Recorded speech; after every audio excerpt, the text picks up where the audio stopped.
네, 안녕하세요. 안녕하세요. 오늘은 제가 궁금한 게요. 일반적으로 가족은 나에게 힘이 되어줘야 될 존재잖아요. 네. 그런데 오히려 나에게 해가 되는 가족이 있는 것 같습니다. 이런 가족은 어떤 가족일까요? 여러 가지 가족이 있는데요. 예. 첫 번째로 얘기하자면 어떻게 보면 부모를 너무 지나치게 책임을 지는 그런 가족이 있어요. 어떤 남성분이 아내랑 상담을 왔어요. 그러니까 아내가 너무 시어머니랑 시아버지가 너무 힘들게 모든 어떤 물질이나 그런 여러 가지 생계까지도 남편이 이렇게 돈을 벌어서 책임을 지고 있는 그런 부분이 있는데 너무 과중한 거예요. 그래서 이 남편을 좀 만나봤는데 본인은 아무 문제가 없다고 생각해요. 근데 자기는 너무나 초라하게 오신 거예요. 잠바도 10,000원짜리 사서 입고. 네. 그러면서 그분은 굉장히 돈을 많이 버는 분이셨어요. 한 많이 달에. 버는데도 불구하고 그렇게 초라한 행색으로. 네. 초라한 행세로 오셨더라고요. 그런데 이제 아내도 마찬가지로 본인은 이제 전세에 살고 있는데 부모님의 집을 지어준다든가. 그렇게 하면서 그런 무거운 버거운 어떤 삶을 살고 계시더라고요. 너무 예. 안타까웠는데 왜 그렇게 살고 있는지를 네. 제가 이렇게 보니까 어린 시절 굉장히 집이 가난했었더라고요. 가난했는데 무리하게 해서 본인을 유학을 보낸 거예요. 근데 그때 부모님이 굉장히 고생을 했고 자기 때문에 너무 힘들게 희생을 했다라는 어떤 무거운 마음을 안고 꼭 성공해서 부모님을 호강시켜줘야지 이 부분에 너무 포커스가 맞춰져서 이렇게 고통스럽게 하는데 엄마가 너무 당당한 거예요. 중요한 건. 이제 아들을 무슨 보험도 아니고 이제 너무 당당하게 모든 생활에 지원을 이제 생활비뿐만 아니라 카드까지 지원받아서 이렇게 예. 살고 있는 모습이 있고 또 두 번째 가족은 부모가 또 지나치게 검소하셔서 예. 이제 자녀에게만 아낌없이 퍼주는 거예요. 아, 이제 반대네요.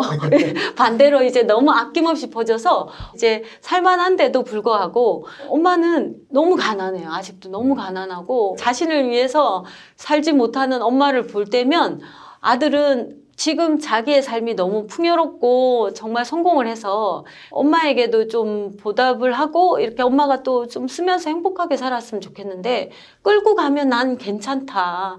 그냥 니들 먹어라. 이러면서 방어하는 그런 모습을 볼 때 너무너무 안타까워하면서 불편해하는 거예요. 예. 자기가 잘 살고 있는 모습을 너무나도 불편해하는 그런 가족들도 있습니다. 예. 네. 그렇다면은 부모가 나르시시즘을 가지고 있거나 뭔가 문제가 있는 경우 그런 경우는 좀 어떻게? 그런 경우에는 자녀가 조금 적절한 거리도 두고 좀 피할 수 있으면 피해보고 할 수 있는데 결혼을 하잖아요. 그럼 결혼을 하면 제3자의 인물이 등장을 해요. 그러면 새로운 등장인물한테 접근을 해요. 그래서 엄마의 모든 에너지가 그쪽으로 가요. 그래서 네. 모든 이제 어떻게 보면 손자, 손녀까지도 이제 목표물로 삼아서 이 가족을 다 통째로를 이제 나한테 데리고 오려고 하는 부분이 네. 있습니다. 이런 경우에 너무 고통스러워해서 결국은 이혼을 하는 케이스들도 생각보다 많이 있어요. 와, 그렇다면 이거 진짜 해결해야 될 것 같거든요. 네네. 어떻게 문제를 해결할 수 있죠? 네. 따끈따끈한 신혼부부를 제가 상담을 한 케이스 중에 네. 나리시스트 엄마인 그런 속에서 성장한 이제 남편이 아들이 혼자서 살다가 이제 아내랑 만나서 결혼했는데 결혼할 때 처음에는 이제 며느리한테 너무 잘하는 거예요. 그래서 엄마가 굉장히 성공한 사람한테 열망이 있더니 내가 괜찮은 아내를 만나니까 엄마가 잘하는구나 안심을 한 거예요. 그래서 이제 결혼을 했는데 신혼여행 가서 며느리가 전화를 했어요. 그때 어머니가 본색을 드러낸 거예요. 식을 올렸으니 내 식구니까 네. 본색을 들여두면서 너는 왜 이제 전화했니? 너가 그따위로 해서 되겠니? 갑자기 처음 듣는 소리인데 왜 갑자기? 갑자기 그래서 너무 놀란 거야. 근데 당황을 해갖고 이게 무슨 말인지 하고 너무 떨면서 당황을 해서 일단 전화 끊었는데 완전 두 사람이 이혼 위기가 된 거예요. 신혼여행에서? 네, 신혼여행에서. 남편도 너무 당황해서 막 벌벌벌벌 떠는 거야. 왜냐면 그때 당시만 해도 엄마를 피하기만 했지 엄마를 대항할 힘은 없었거든요. 근데 며느리한테 직접적으로 이렇게 하니까 너무 당황해서 이제 일단 상담을 좀 받았어요. 예. 그래서 초반에 이 상황을 우리 같이 좀 대처를 해보자. 해서 철저하게 남편이 이제 보호해주는 역할을 해보자, 이 아내. 왜냐면 아내랑 이혼하고 싶지 않고 자기는 엄마 아니라 아내를 선택하고 두 사람이 살고 싶다. 근데 엄마가 아내한테 그렇게 욕을 하고 함부로 대했으니까 나는 당분간 집에 안 갈 거야. 선포를 했어요. 근데 얼마나 무섭겠어요. 힘들겠어요. 근데 이렇게 피하는 과정이 함께 있었어요. 그냥 이러면서 특별히 아내를 보호했어요. 왜냐하면 이렇게 되게 어려워요. 그래서 아내가 잘하면 네. 엄마가 괜찮을 거라고 생각을 할 수 있거든요. 네. 근데 아니에요. 더 요구사항이 많고 되게 어려움이 있을 수 약간 좀 있어서 이런 식으로도 얘기하잖아요. 못해서 그런 거지라고 얘기하는데 그게 아니라 아예 안 되는, 아예 안 되는. 잘 해봤지 안 되는. 아예 안 되는. 그래서 우선 아내도 이제 어차피 어머니에 대해서 좀 자세히 들을 수 있게. 왜냐면 남편이 너무 창피했어요. 그래서 나의 엄마가 이런 사람이고 어렸을 때부터 이런 걸로 굉장히 고통을 당했고 사실 결혼을 하기 전까지 아내가 이런 엄마를 알고 결혼 안 할까 봐 사실 내가 숨겼었다라는 것도 솔직하게 얘기하고 두 사람이 이 상황을 같이 이겨내보자라는 마음으로 같이 너무 애쓰지 말자로 좀 거리두기를 같이 시작했습니다. 이제 며느리 전화번호를 알려주지 않고 철저하게 보호를 하면서 했는데 놀라운 사실은 엄마가 한 몇 개월 지났는데 예전에 큰 소리 치면서 아들한테 막 뭐라고 했었는데 엄마랑 거리를 두고 조금 힘이 생기니까 엄마가 무섭지를 않더래요. 처음엔 좀 무서웠는데 한 번을 우리가 잘 해결해보자. 그리고 최대한 엄마를 만날 때 바깥에서 만나자. 집에서 만나지 말고 집에서는 본색을 드러낸다. 일단 그렇게 만남을 명절인데 네. 가졌어요. 엄마는 기분 나쁜 채로 나와요. 평소에 아들은 눈치를 봤어요. 네. 근데 이상하게 아들이 눈치도 안 봐. 근데 일부러 가방을 떨어뜨렸거든. 그럼 연년에 하면서 아들이 막 가방 줍고 막 이렇게 했던 게 아들의 모습이었는데 이상하게 아들이 좀 태연해. 엄마는 불평을 여전히 좀 했어요. 근데 못 들은 척을 하자. 못 들은 척을 하고 우리는 다른 이야기를 하고 이제 결혼 사진을 보여주고 짧은 시간을 보내고 처음 이제 헤어지는 거. 거기까지로 진행했는데 사실 그 다음부터 전화 올 때 아들 바빠? 나 지금 바빠. 그리고 끊고 이렇게 하니까 나중에는 전화도 못하고 생각보다 연연해하는 모습을 계속 보이면서 이렇게 약해지고 그리고 그 다음 만났을 때는 좀 태도가 더 달라지는 모습을 취했다고 하더라고요. 근데 그 과정이 참 쉽지는 않습니다. 근데 그렇게 할 경우 내가 부모님을 미워한다는 어떤 죄책감 같은 게 좀 들 수도 있을 것 같거든요. 맞아요. 너무너무 죄책감이 많이 들고 사실 어린 시절부터 너가 잘해야 된다라는 어떤 구조 그리고 엄마가 행복하지 않고 굉장히 불편하다라는 걸 호소를 많이 들었기 때문에 죄책감을 내가 느끼고 그리고 엄마를 내가 불편해하고 내가 네. 지금 엄마를 싫어하는구나라는 그 감정 또한 네. 내가 인정하고 네. 가야 될 것 같아요. 그래서 이제 이런 특징은 대부분 싫은데도 억지로 한 경우가 많이 있어요. 그러니까 싫은데도 억지로 하면 그 내 안에 싫은 마음을 갖고 있는 것 자체가 죄책감을 느끼거든요. 그래서 나는 엄마의 이런 모습이 싫어. 그래서 내가 싫어하는 거야. 라는 걸 당당하게 자기를 표현할 수 있어야 돼요. 그래야지 싫은 마음도 또 좋아질 수가 있어요. 내가 싫다고 했고 이러지 않았으면 좋겠다고 했는데 엄마가 계속 자기가 뭘 잘못했는지 모르고 계속 그러는 경우와 좀 달라지려고 애쓰는 경우는 큰 변화거든요. 그렇게 하면 우리의 관계는 조금 달라질 수도 있어요. 오히려 차라리 이렇게 하는 모습은 내가 싫다라고 솔직하게 표현하는 게 관계가 달라질 수 있는 여지가 될 수 있다. 네. 와닿는 말씀을 해주신 것 같습니다. 네. 그럼 다시 돌아와서 아까 처음에 부모가 나에게 굉장히 희생을 하는 경우 그리고 또 내가 희생을 하는 경우 네. 이럴 때는 좀 어떻게 그런 관계에서 벗어날 수 있을까요?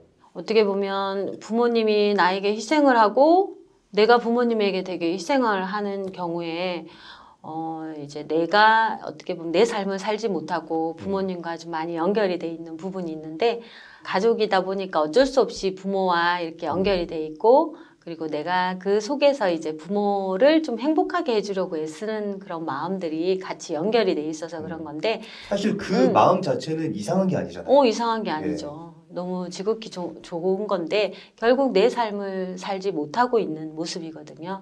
그래서 어떻게 보면 심리적으로 내가 독립을 해야 됩니다. 이제 부모와 영향을 받았던 여러 가지 면에서 심리적으로 내가 건강하게 내 자신이 좀 독립을 할 수 있도록 하고 내가 어떤 것들을 중요하게 생각하는지 원하는 것들이 무엇인지에 대해서 나로 돌아가서 이야기를 다시 만들어 나가야 합니다. 부모가 아니라 나에게 다시 돌아와서 이야기를 다시 만들어라. 네, 내 자신한테 어떤 기대를 하는지에 대한 나의 상태를 자꾸 탐색을 하고 네. 그래서 난 좀 다른 삶을 살고 싶다고 하면서 나를 주체적으로 어떻게 보면 독립적으로 그래서 정서적으로 좀 이제 부모와 좀 정리를 하는 부분이 좀 필요합니다. 그래서 결국에는 내 삶을 살아야죠. 나다운 삶을 살아야만 사실 좀 더 행복해지고 거기서 이제 다음 세대 나의 자녀와 또 새로 만들어가는 가족들을 좀 더 나은 삶을 살 수 있도록 해줄 수 있을 것 같아요. 그래서 내 삶을 살아야 되지 않을까라고 생각합니다.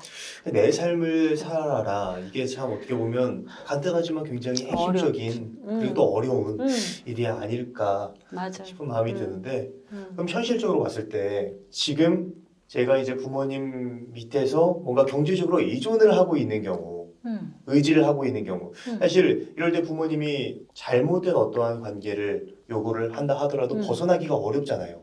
이럴 때 좀 어떻게 하는 게 좋을까요?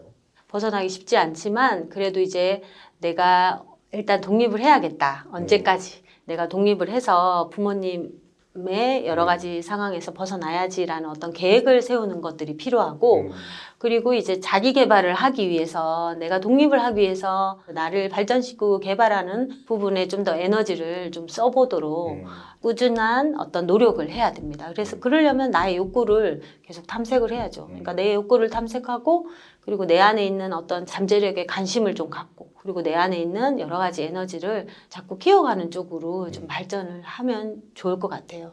그렇게 해야만 내 안에 있는 내가 벗어날 수 있고 또는 부모에게 안 좋은 영향들을 주고 있다면 벗어나야 되는데 제가 현장에서 만나보면 부모가 너무 밉대요.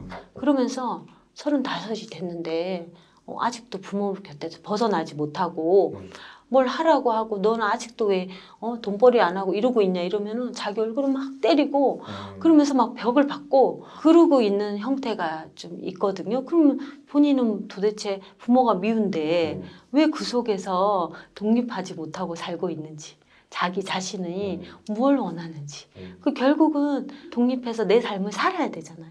근데 이제 부모가 밉다고 하면서 그 안에서 심리적으로 독립 못하고 안에 있는 경우가 있어요.